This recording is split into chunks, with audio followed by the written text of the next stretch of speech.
kábíyèsí aláyémọrẹ, kábíyèsí onígògò, kábíyèsí akẹ́sì, kábíyèsí ọ̀pọ̀ mi òkì gbogbo wa. Mo dúpẹ́ fún ọjọ́ òní. Mo láti dúpẹ́ lọ́wọ́ ẹ̀bùrù ọmọ kékeré rẹ̀ fi jọba. Ẹ máa pẹ́ lóye lágbára Olúwa. Mo bá ìlú Ìbàyọ̀ pé látìgbà tí ẹ̀bùrù Adéogún ti jẹ ọba, mo rí pé iná ti ń rí yàtọ̀. Ẹ̀dẹ̀ ṣẹ̀ṣẹ̀ bẹ̀rẹ̀ ni.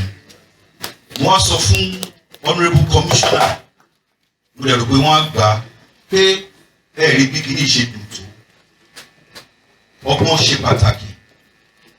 Àwa ẹ̀yà Káàárọ̀ Oòjíire, Olúwa bùkún wa lọ́pọ̀lọpọ̀.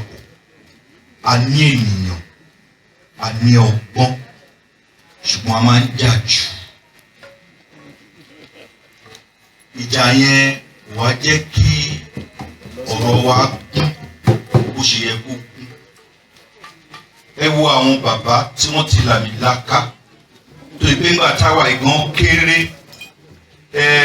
ní àsọ̀rọ̀ oyè sí o. Ẹ̀bùrù àbúrò ló jẹ́ sí wa. Àwa gangan pàápàá àwọn bàbá wa ń dé. Nígbà táwa náà wà ní ọ̀dọ́, àwa náà kẹ́kọ̀ọ́ lára wọn. Àwọn àtijọ́, àwọn òsì àti àwọn ọ̀la wa wọ́n wá pàdé ní ìlú Ìbà. Ìyẹn wá fẹ́ fi yé wa pé ọjọ́ Yorùbá, ìran Yorùbá ó máa dá lọ́pọ̀lọpọ̀. Kọ́tà wa ṣe ń bí náà nìyẹn. Nípa oríkì wa la ṣe máa mọ̀ bóyá ó máa dá bí kò ní dá. Oríkì wa pín yẹlẹyẹlẹ. Oríkì wa pín yẹlẹyẹlẹ. Mo kọ kí ní lóyìnbó bọ̀dá lè sọ ní Yorùbá. Ogunlọ́gọ̀ wa gbàgbé ibi tá a ti ń bọ̀. We forget the past. A sì gbúdọ̀ gbàgbé ibi tá a ti ń bọ̀ ká bàa lè rántí ibi tí à ń lọ. Mo bẹ̀rẹ̀. We scarcely know the word anymore, tradition. A mọ̀ túmọ̀ ọ̀rọ̀ yìí mọ́. Àti ẹ̀fẹ́ mọ̀ mọ́. We are afraid to be either proud of our ancestors or ashamed of them. Àti máa sọ bí tí a ti ń bọ̀, ó máa ń dẹ́rù bà wá, ó tún máa ń dójú tì wá. A dẹ̀ gbúdọ̀ gbàgbé ibi tá a ti ń bọ̀, a gbúdọ̀ gbàgbé ẹni tó bí wa. Mo dúpẹ́ lọ́wọ́ Ọlọ́run, mo fẹ́ nǹkan tá a fẹ́ ṣe nílé ni mo fẹ́ practical about it. Nípa oríkì, nípa ìtàn, nípa Ifá, ó ràn mí lọ́wọ́ láti lè ṣe àwọn nǹkan míì tí à ń ṣe lórí oyè.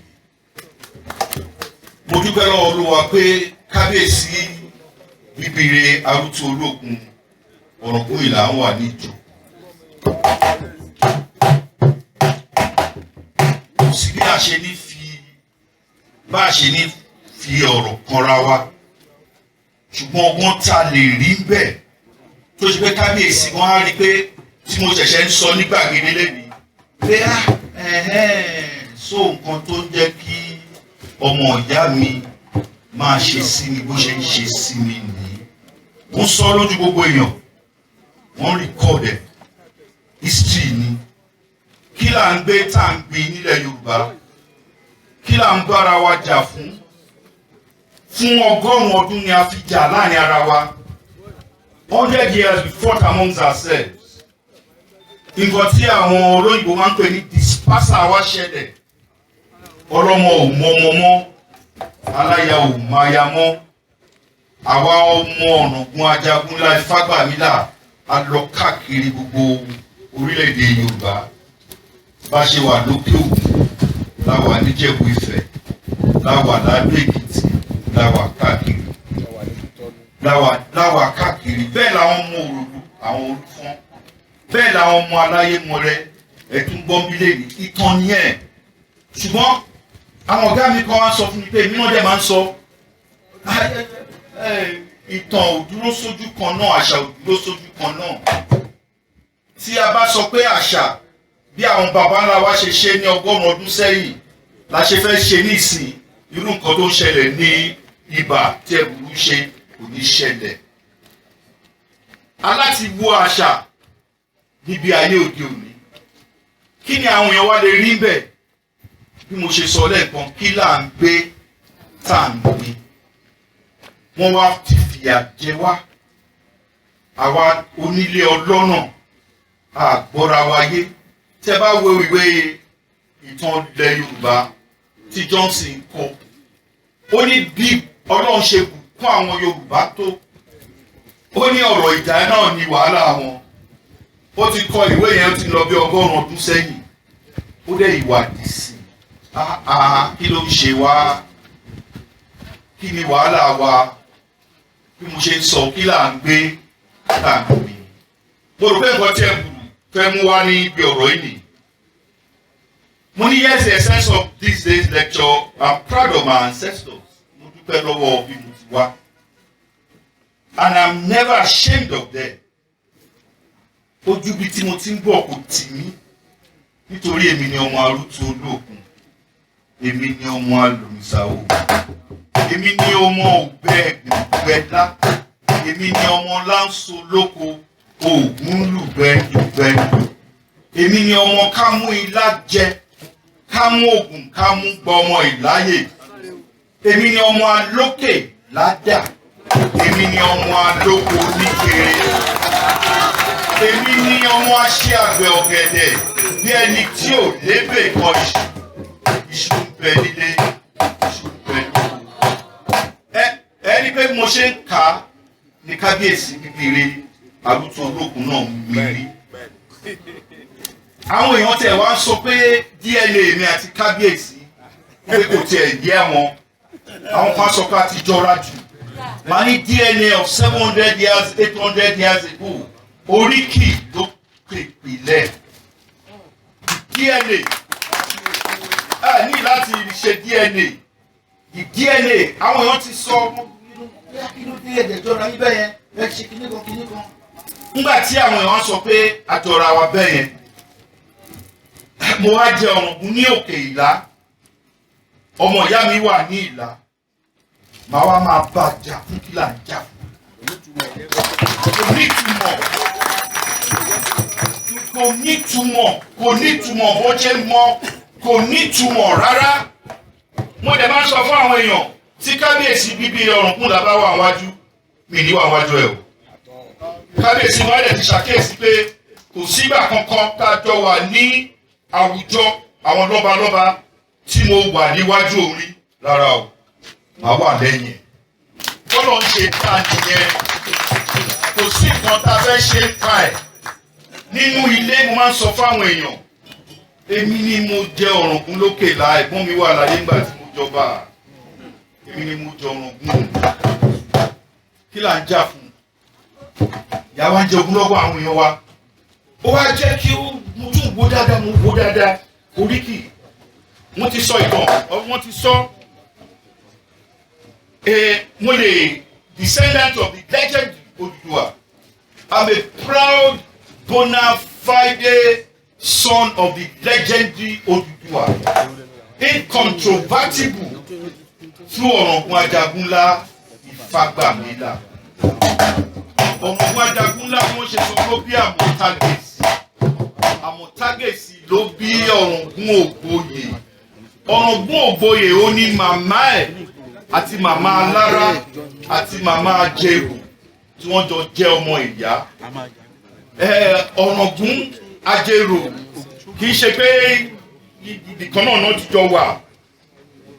Ọ̀ràngún Ògbóyè àti màmá Alára àti màmá Ajérò ní ọmọ ìyá.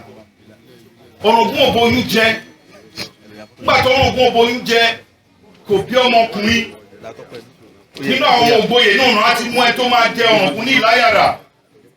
Ibi tí wàhálà ti ṣẹlẹ̀ láàrin ọmọ ìyá nìyẹn tí oníkálukú fọ́nká.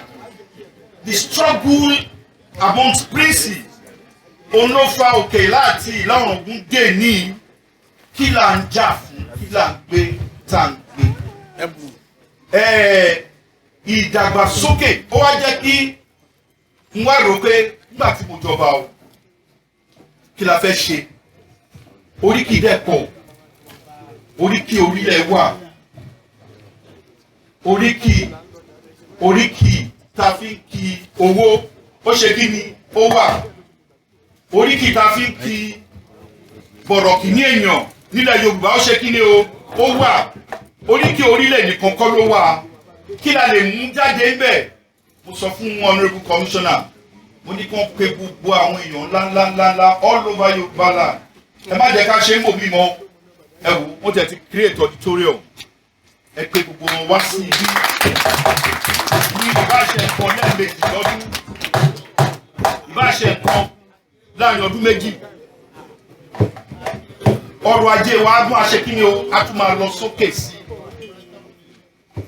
Ó wá jẹ́ kí àwa náà ròǹgbà yẹn pé ẹ jẹ́ ká bẹ̀rẹ̀ ní ìmọ̀wó ṣe. Oríkì mi sọ pé Yorùbá ni mí, oríkì mi sọ pé ọmọ ajagun ńlá ni mí, ìran ajagun ńlá. Ẹ jẹ́ ká bẹ̀rẹ̀ iléèwé, bá ṣe bẹ̀rẹ̀ nìyẹn. Wọ́n bá ní kí n gbọ́ ọmọ Òkèlá nìkan, mo ní èmi máa gbọ́ ọmọ Òkèlá nìkan sí iléèwé tí màá dá sílẹ̀, Ọlọ́run má jẹ́ o. Ẹ jẹ́ ká kọ́ bẹ̀rẹ̀ níbi tá à ń pè ní Ọ̀ṣun North East títí dé Ìkírun. Mo lè dúpẹ́ lọ́wọ́ Olúwa pé àwọn ọmọ yẹn wà níbí.